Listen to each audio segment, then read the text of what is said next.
I've done a bit more without the time lapse. I will add some time lapse to this, but it's kind of hard to reach it because I've got the tripod sitting right here by my arm. So anyway, I started to add just a little bit of white in there, so I don't want to put too much in. I'm just kind of accenting to highlight the areas where the light is hitting most broadly and making it very, very shiny. Sometimes you just kind of have to guess at what's happening. Just a reminder again, try really hard not to mix your black and your white together to make mud. You want the paper to show through, as you can see I've done on this lid. The lid's not finished yet, but it's getting a little bit closer to feeling more solid.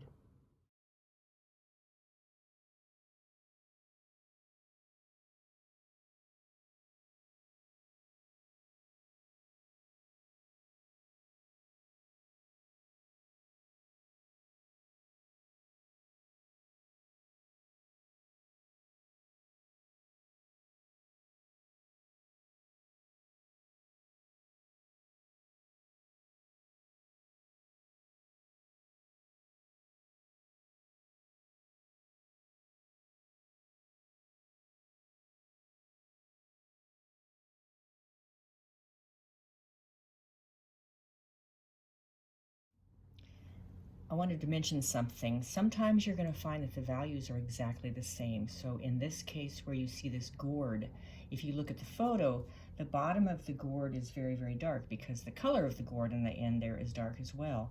So it's going to blend in with the shadow of the cast light cloth here. And I don't want those to blend in. So what I'm going to do is I'm going to make a little reflected highlight on the gourd. It isn't there, well, it's over here, but it's not on the darkest part. So I'm going to add it in just to make it stand out. There are a couple other places you're going to see that too. On this stem, it isn't really that light, but I'm probably not going to make it quite as dark as it is because I want it to stand out from the milk can. So sometimes you have to use your artistic license and change things to make them just a little bit more visually appealing.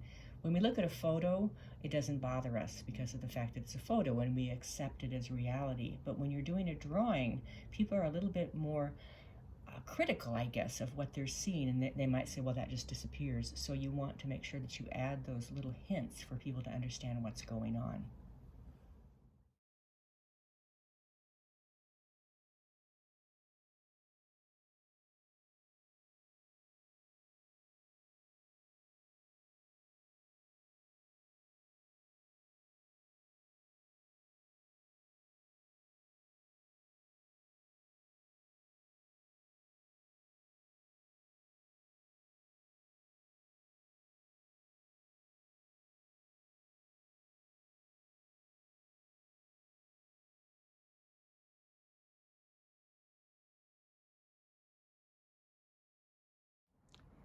From now on, I'm not sure how many time-lapse videos I'm going to do. I might just show you some updates every once in a while.